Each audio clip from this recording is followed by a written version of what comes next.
বিষণ্ণ ভারাক্রান্ত মনে আপনাদের একটা গল্প শোনাই।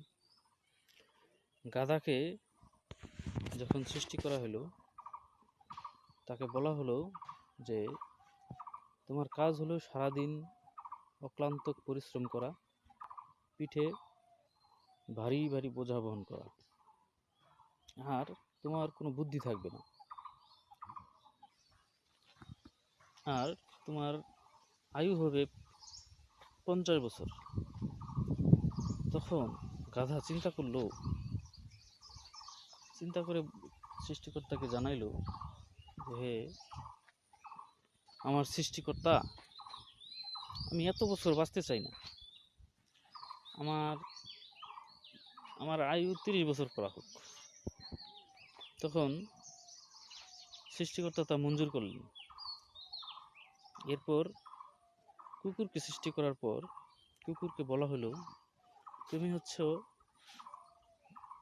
মানব জাতির পরম বন্ধু, আর তুমি খাবার হিসেবে পাবে মানুষের উচ্ছিষ্ট খাবার, আর তোমার হায়াত হবে 30 বছর। তখন কুকুর চিন্তা করে বলল, হে আমার প্রতিপালক, আমি এতদিন বাঁচতে চাই না, আমার আমার হায়াত 30 বছর করা হোক। তখন সৃষ্টিকর্তা তার দোয়া মঞ্জুর করলেন। এরপর আসলো বানরের পালা। বানরকে সৃষ্টি করার পরে তাকে বলা হলো, তোমার কাজ হলো এই গাছের এ ডাল থেকে ও ডালে ঝুল খাবে, আর নানা রকম ফন্দি ফিকির করে মানুষকে আনন্দ দেবে, আর তোমার হায়াত হবে 20 বছর। ওই ঠিক ওরকমই বানরও চিন্তা ভাবনা করে বলল, সৃষ্টিকর্তা, আমি 20 বছর জীবন চাই না, আমার জীবন 10 বছর করা হোক। সৃষ্টিকর্তা তার দোয়া কবুল করলেন।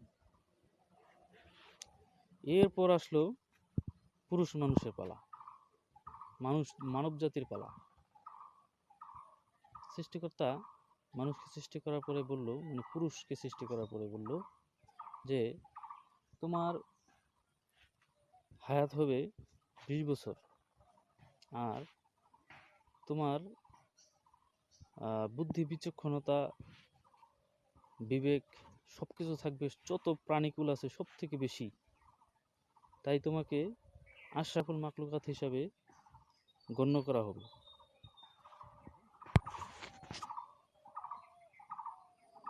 তখন পুরুষ মানুষ বলল, করজোরে মিনতি করে বলল, আল্লাহ, 20 বছর অত্যন্ত কম, আমি দীর্ঘদিন বাঁচতে চাই।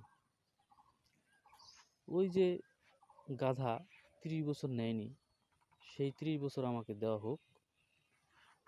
তারপর ওই যে কুকুর যে 15 বছর নেয়নি, সেটাও আমাকে দেওয়া হোক। তারপর বানর যে 10 বছর নেয়নি, 10 বছর হায়াত নেয়নি, ওটাও আমাকে দেওয়া হোক। তখন সৃষ্টিকর্তা তার দোয়া কবুল করলেন।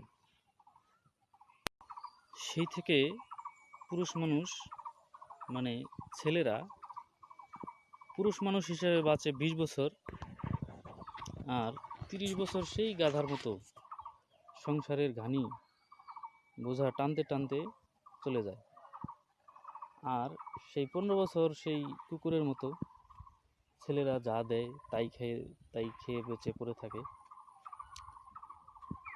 আর তারপর বাকি যে 10 বছর আছে, সেই 10 বছর সেই বানরের মতো এই গাছ থেকে ওই গাছ, যেরকম বানর দৌড়াদৌড়ি করে, লাফালাফি করে, ঠিক তেমনি ছেলেরা, মানে পুরুষেরা তার নাতি নাতনিদেরকে নিয়ে আনন্দ দেওয়ার চেষ্টা করে, নানা রকম ফন্দি ফিকির করে। সে চরম বাস্তবতা। যদিও এটা একটা কল্পকাহিনী, তারপরেও কিন্তু বাস্তবতার সাথে চরম মিল রয়েছে। ধন্যবাদ।